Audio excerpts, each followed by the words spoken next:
Greetings to all of you, my dear sisters and brothers, and my dear friends.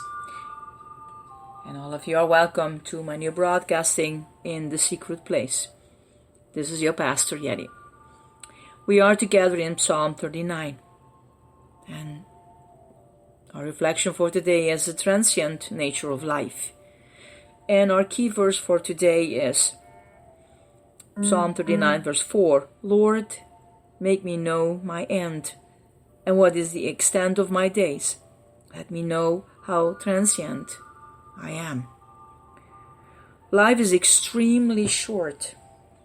One of the most important lessons we can learn as an impetus to walk with the Lord and stay focused on things of eternal values is to realize how quickly this life will be over.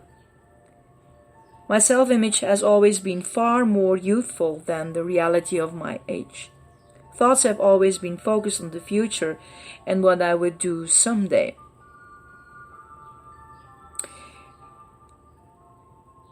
But my dear ones, look how fast life is running.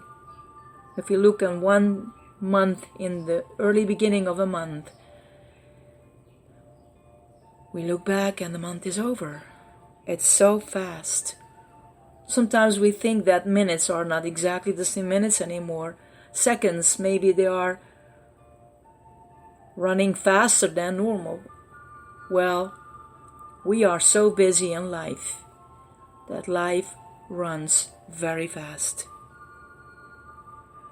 With retirement in view, like some of us, my perspective has suddenly changed to realize how little time is left to accomplish whatever God intends for us to contribute in this life. We cannot presume upon the future.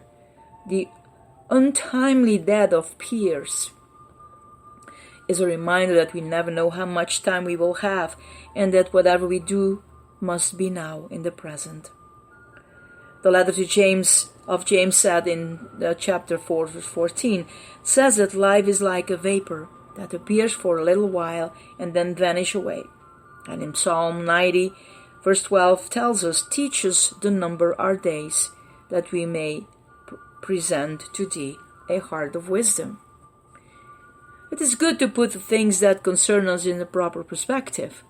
Realizing how short life is will help us invest each moment and each day in that which serves the Lord and His purpose.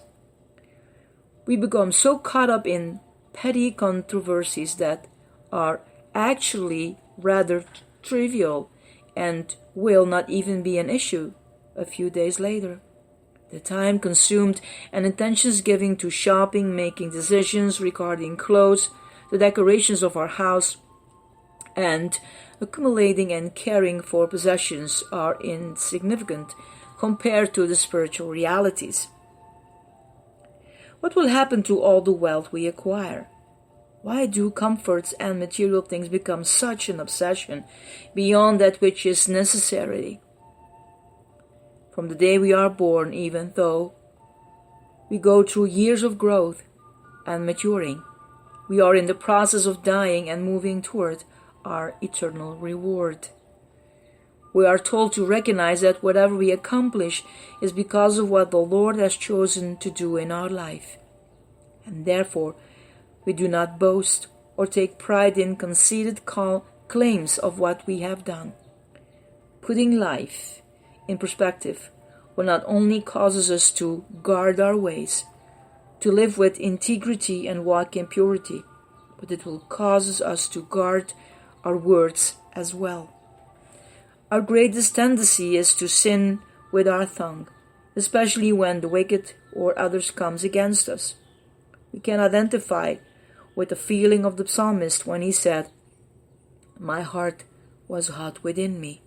The fire burned. Then I spoke with my tongue. And Jesus said that we will give an account for every idle word. We need to learn to muzzle our mouth and bit our lips.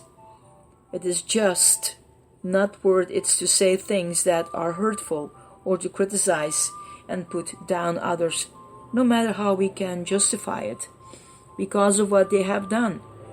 It is better to be as one who is deaf and dumb and keep silent. Once again, this perspective of life compels us to turn to the Lord that He might hear our cry and deliver us from transgression. For our hope is in Him. Let us pray. Lord, I tend to get so caught up in the agendas and issues of daily life. Trivial controversies and disagreements put a strain on relationships with those who are closest to me. Help me guard my heart and my words and keep life in eternal perspective. I ask and pray all this in the wonderful and powerful name of your Son, Jesus the Christ. My beautiful people, life is rushing ahead. It's not wrong to make plans and look in the future. We need that. It's a good, looking for new horizons is good. But what we do in between is the most important thing, because this is the now moment. And you cannot run over that. Looking back is looking for what we put in milestones to take from the past, to take with us, to become more mature in, or leave it there. And what's in the now moment we can realize, or making an opportunity to make it better for the near future. And every second day, the other day we live in is already in the past. Be aware of all this. Come to this very reality of awareness. And make your life as precious as ever can be. Because life has its struggles, has its suffering, has its joy and laughter, music, songs, everything.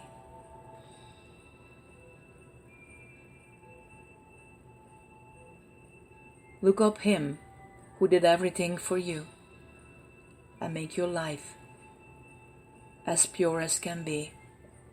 Walking with Him who said to you, I will never leave you as orphans. I'll be with you. Blessings to all of you, my dear ones. This is your Pastor Yeti.